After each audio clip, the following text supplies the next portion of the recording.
Oke, selamat datang di video pembelajaran kali ini. Oke, sebelumnya perkenalkan, saya Kandi Muhammad Kafi dari Pendidikan Fisika Universitas Singapura. Baiklah, dalam kesempatan kali ini saya akan membahas tentang hukum Archimedes. Nah, sebenarnya apa sih hukum Archimedes itu dan bagaimana hukum Archimedes itu materinya begitu kan? Nah, next. Oke, yang pertama itu kita harus ada suatu kasus nih. Pertama tuh kapal selam kan itu terbuat dari besi ya, tapi kok dia bisa mengapung gitu. Nah, habis mengapung dia kan pasti juga bisa nyelam, dan setelah dia menyelam tuh kok bisa muncul lagi gitu kan, aneh gitu. Nah, penasaran pasti kan. Nah, ternyata ini ada hubungannya dengan hukum Archimedes. Apa itu ya? Nah, kita akan bahas di video kali ini. Oke, yang akan kita bahas itu hari ini ialah massa jenis. Nah, massa jenis ini adalah hanya suatu materi pengantar saja supaya menyambung ke materi hukum Archimedes. Selanjutnya ada asal usul dari hukum Archimedes atau kisah dari hukum Archimedes itu yang pastinya seru.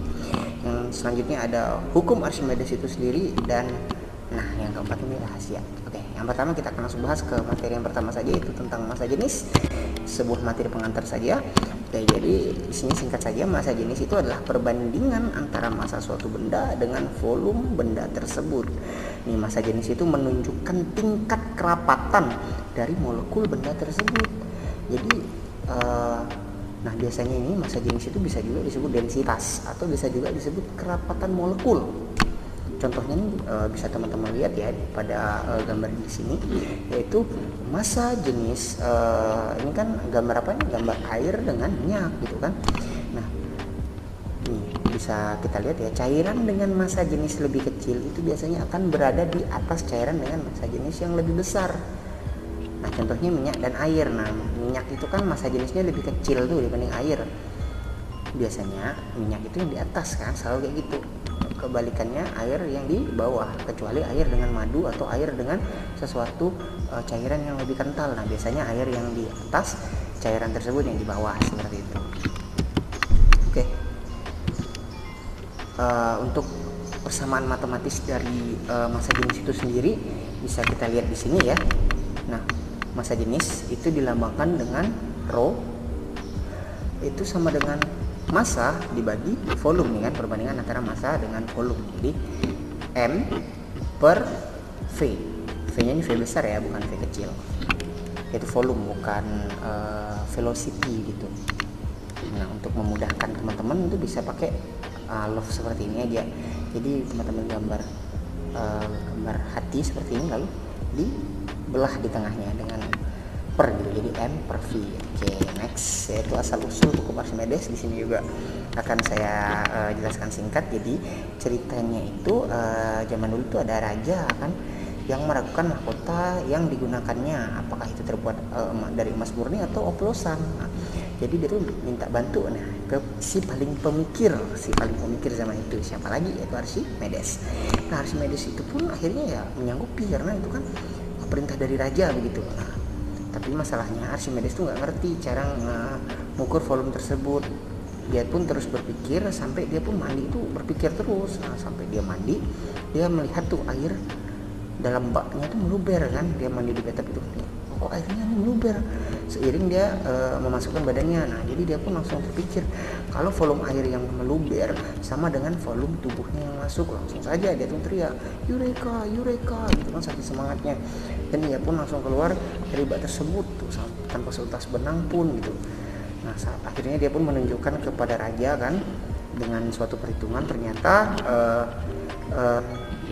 emasnya ini ternyata oplosan dari emas yang lain, sehingga bukan emas yang lain tapi bahan yang lain, logam lain gitu. Jadi tidak murni. Nah, sehingga yang membuat mahkota pun dihukum mati oleh raja. Nah, jadi dari cerita itu sebenarnya apa sih hukum Archimedes itu? Nah, next ya. Ini dari hukum Archimedes itu ialah suatu benda yang dicelupkan sebagian atau seluruhnya ke dalam fluida akan mengalami gaya ke atas yang besarnya sama dengan berat fluida yang dipindahkan oleh benda tersebut. Nah, jadi misalnya di sini ada bola kasti nih. Saat dia masuk itu kan ada gaya ke atas nih. Kan ada gaya berat tuh yang ke bawah.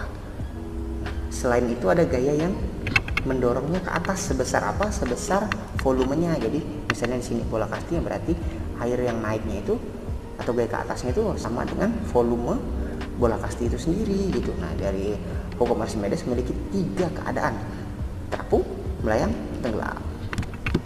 Nah, untuk secara matematis tadi kan gaya apung itu sama dengan berat fluida yang dipindahkan oleh benda tersebut kan. Nah, jadi FA sama dengan W fluida yang dipindahkan gitu kan. Jadi gaya apung sama dengan berat fluida yang terpindah.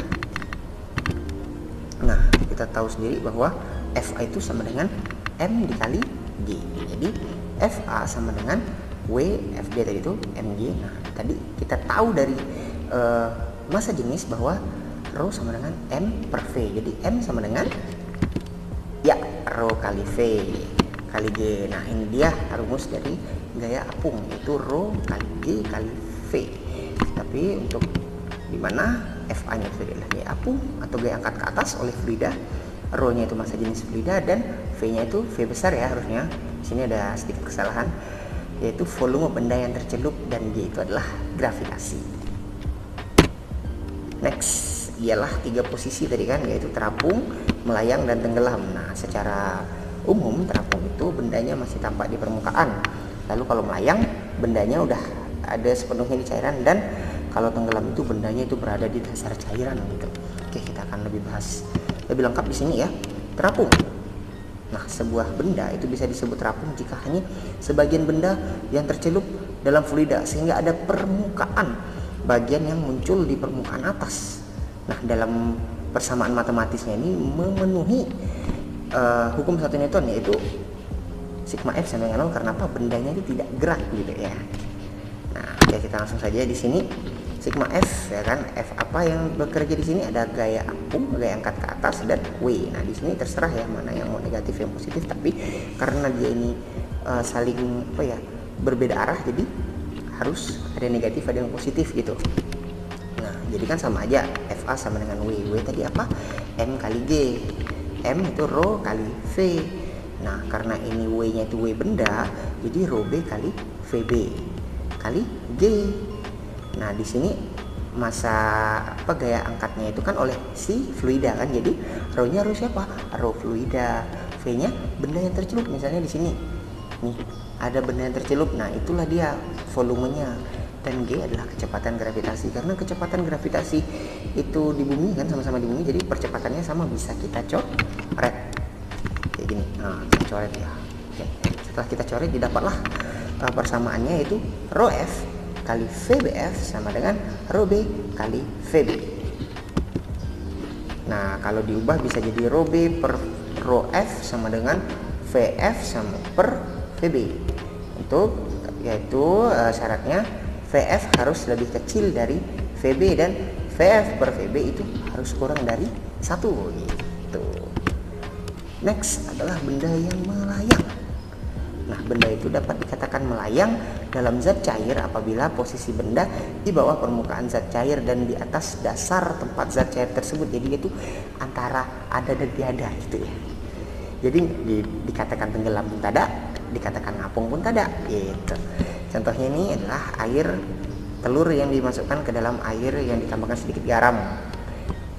Mereka itu akan sama gitu ya. Nah, di sini benda melayang itu gaya apung sama dengan berat benda gitu ya. Sama, dia masih pakai rumus yang tadi gitu ya, yaitu hukum 1 Newton. Kita coret. Nah, tapi di sini bedanya apa? Bedanya karena benda di fluida volumenya sama dengan volume benda itu gitu kan. Volume benda yang di fluida kan sama dengan volume benda secara keseluruhan. Jadi bisa kita coret lagi. Nah, jadi kalau kita mau buatnya kayak gini, itu rho F itu harus sama dengan rho B, dan VBF kan tadi itu sama dengan VB. Jadi tinggal ini. Jadi massa jenis benda dengan massa jenis fluida itu sama kalau di kondisi melayang gitu. Oke, selanjutnya adalah benda tenggelam, posisi ketiga tadi kan. Nah, kita baca atau kita lihat apa sih benda tenggelam itu. Nah, keadaan tenggelam itu terjadi saat massa jenis fluida itu lebih kecil daripada massa jenis benda. Contohnya besi atau baja gitu kan, yang akan tenggelam jika dimasukkan ke dalam air. Pada peristiwa tenggelam, benda seluruhnya tercelup dalam fluida. Jadi dia tuh tidak memenuhi hukum 1 Newton. Tadi kan hukum 1 Newton ketika tidak bergerak. Nah ini kan kalau misalnya kita tambah lagi, dia akan terus ke bawah gitu. Nah untuk persamaan matematiknya ini sesuai nih, FA kurang dari W. Nah FA dan W tadi kan kita masukkan semua. Nah kita coret seperti tadi, karena peristiwa tenggelam benda seluruhnya tercip dalam fluida sehingga seluruh benda memindahkan fluida, atau seluruh benda berada dalam fluida sehingga V benda dalam fluida itu sama dengan volume benda gitu. Kita bisa coret gitu kan. Jadi di sini dapatlah disimpulkan bahwa rho F atau massa jenis fluida lebih kecil daripada massa jenis benda. Oke. Ini yang tadi kita bahas gitu kan. Apa ya? Nah, oke, ini adalah prinsip kerja kapal selam. Nah, prinsip kerja kapal selam. Nah, ini yang perlu diperhatikan ya. Sesuai yang tadi udah kita bahas di awal gitu kan.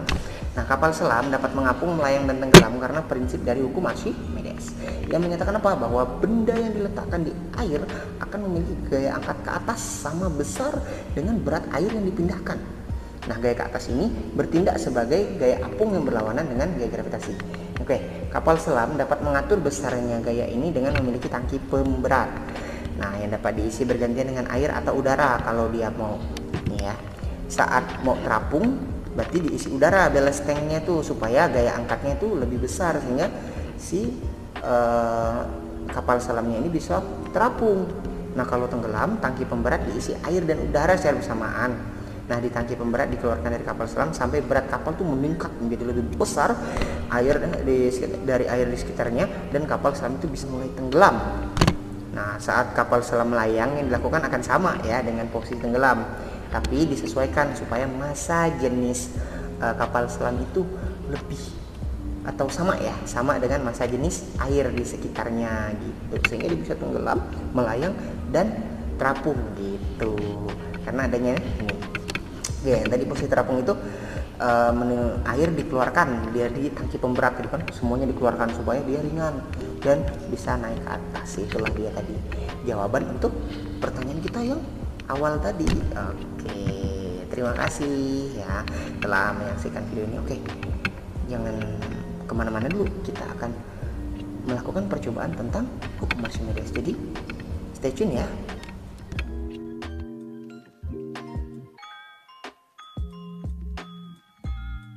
Oke, selanjutnya kita masuk ke bagian praktikum. Yang pertama kita akan membuktikan hukum Archimedes, yaitu saat ada benda yang dicelupkan ke dalam fluida akan mengalami gaya angkat sebesar fluida yang dipindahkan. Kita lihat di sini ada sebuah telur dan ada satu gelas yang terisi sangat penuh. Jadi ketika kita celupkan akan ada fluida yang terpindah, dan besar fluida yang terpindah itu akan sama dengan volume dari telur. Bisa lihat. Oke, dia tetap akan penuh sama seperti kondisi awal, namun air yang tumpah ini sebesar dengan volume dari si telur ini. Dan kita bisa lihat di sini telurnya tenggelam, berarti massa jenis telur itu lebih besar dibandingkan massa jenis fluida. Oke, selanjutnya apabila kita ganti fluidanya, di sini saya menggunakan fluida lain, kita masukkan ke dalam gelas tadi, kedua fluida ini. Dan ketika kita masukkan kembali telurnya yang tadi, maka yang akan terjadi? Yang terjadi, telur yang tadi itu tenggelam akan melayang bahkan terapung. Kenapa itu bisa terjadi?